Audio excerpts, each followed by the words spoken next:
मित्रांनो, आपण आतापर्यंत आरशांविषयी, विशेषतः प्रकाश परावर्तित करणाऱ्या अंतर्वक्र आरशाविषयी बरीच चर्चा केली आहे. आता आपण भिंगांविषयी बोलणार आहोत. आरसे प्रकाशाला परावर्तित करतात, या उलट भिंग प्रकाशाला प्रसारित किंवा अपवर्तित करतात. तर या व्हिडिओमध्ये आपण बहिर्वक्र भिंगाबद्दल अधिक जाणून घेणार आहोत. बहिर्वक्र भिंग दोन गोलाकार पृष्ठभागांपासून बनलेले असते, जे बाहेरच्या दिशेने उघडतात. बहिर्वक्र या नावाचा अर्थ आहे की भिंगाचा पृष्ठभाग बाहेरच्या बाजूला फुगीर असणे किंवा उघडलेला असणे. या उलट अंतर्वक्र अशा भिंगाचा पृष्ठभाग एखाद्या गुहेप्रमाणे आतल्या बाजूला वळलेला असतो. सममितता, सिमेट्रिसिटी. बहुतेक बहिर्वक्र भिंगामध्ये दोन्ही पृष्ठभाग एकाच गोलाचे भाग असल्यामुळे ते एकसारखे आणि सममित असतात. आणि तिसरं, बहिर्वक्र भिंग सहसा काच किंवा हवेपेक्षा जास्त अपवर्तनांक असलेल्या पदार्थापासून बनलेले असतात. यामुळे प्रकाश भिंगामध्ये प्रवेश केल्यावरती त्याचा वेग कमी होतो. आता भिंगाचे कार्य अधिक अचूकपणे समजून घेण्यासाठी त्याच्याशी संबंधित काही ज्या मूलभूत संकल्पना आहेत त्या समजावून घेऊयात. पहिलं म्हणजे मुख्य अक्ष, प्रिन्सिपल ॲक्सिस. ही एक काल्पनिक सरळ रेषा आहे जी भिंगाच्या दोन्ही वक्र पृष्ठभागांच्या वक्रता केंद्रातून म्हणजेच सेंटर्स ऑफ कर्वेचर मधून जाते. दुसरं म्हणजे नाभीय बिंदू, फोकल पॉइंट किंवा फोकस. जेव्हा मुख्य अक्षाला समांतर असलेले सर्व प्रकाश किरण भिंगातून जातात तेव्हा अपवर्तनानंतर ते एकाच बिंदूवरती एकत्र येतात आणि याच बिंदूला म्हणतात नाभीय बिंदू.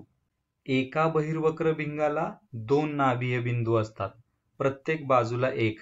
डाव्या बाजूने येणारे समांतर किरण उजव्या बाजूच्या नाभीय बिंदूवरती एकत्र येतात, तर उजव्या बाजूने येणारे समांतर किरण डाव्या बाजूच्या नाभीय बिंदूवरती एकत्र येतात. नाभीय अंतर, फोकल लेंथ.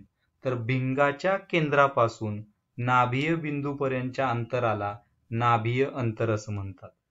आता बहिर्वक्र भिंग प्रकाश किरणांना कसं केंद्रित करते आणि प्रतिमा कशी तयार करते हे समजून घेण्यासाठी प्रकाशाचे अपवर्तन ही मूळ प्रक्रिया समजून घेणं अत्यंत महत्वाचं आहे.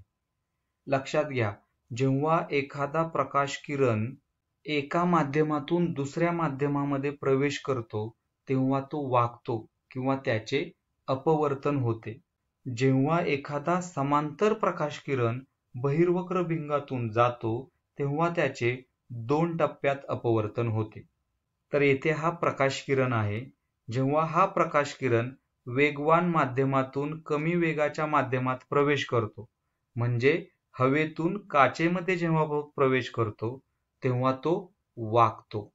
अशा प्रकारे. आता याची कल्पना करण्यासाठी आपण एका गाडीचं उदाहरण घेऊ शकतो. गाडी सरळ रस्त्यावरून जेव्हा चिखलात शिरते तेव्हा जे चाक आधी चिखलात जाईल त्याचा वेग आधी कमी होईल आणि गाडी दुसऱ्या बाजूला वळेल.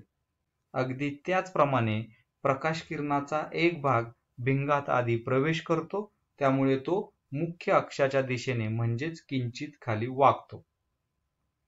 आता जेव्हा हा प्रकाश किरण कमी वेगाच्या माध्यमातून पुन्हा वेगवान माध्यमामध्ये येतो, म्हणजे काचेमधून पुन्हा जेव्हा हवेमध्ये येतो तेव्हा तो पुन्हा वाकतो.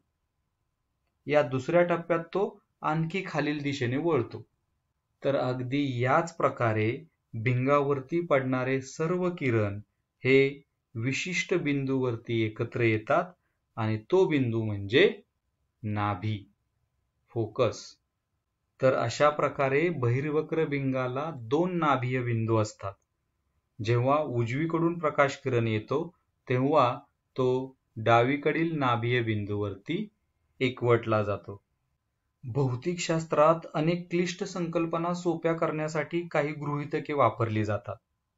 पातळ भिंगाचे गृहीतक हे असेच एक गृहीतक आहे, ज्यामुळे सुरुवातीच्या अभ्यासासाठी भिंगाचे विश्लेषण करणे खूप सोपे होते आणि अचूकतेमध्ये फारसा फरक पडत नाही. या गृहीतकानुसार प्रकाश किरण भिंगाच्या जाड भागातून आणि पातळ भागातून प्रवास करत असताना कापलेल्या अंतरातील फरकाकडे दुर्लक्ष करणे. यामुळे प्रकाशाचे अपवर्तन दोन वेगवेगळ्या वक्रपृष्ठांवरती न होता भिंगाच्या मध्यभागी असलेल्या एकाच उभ्या रेषेवरती होते असे आपण मानू शकतो आणि यामुळे किरण रेखाटन करणे अधिक सुलभ होते. तर आता आपण किरण रेखाटन रे ट्रेसिंग नावाचं तंत्र वापरून बहिर्वक्र भिंगामुळे तयार होणाऱ्या प्रतिमेचं स्थान आणि स्वरूप कसं निश्चित करायचं ते पाहूयात. तर हे आहे आपलं बहिर्वक्र भिंग, हा त्याचा मुख्य अक्ष, हे बहिर्वक्र भिंगाचे दोन नाभीय बिंदू.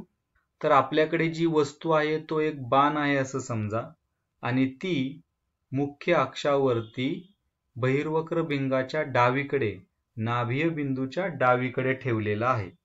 येथे आपण भिंगाच्या मध्यभागी एक उभी रेषा दाखवलेली आहे.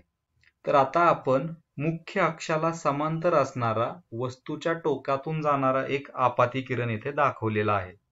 तर आपलं आता भिंगाचं गृहीतक असं होतं की प्रकाश किरण भिंगामधून जात असताना भिंगामध्ये कापलेलं अंतर दुर्लक्षित करणे.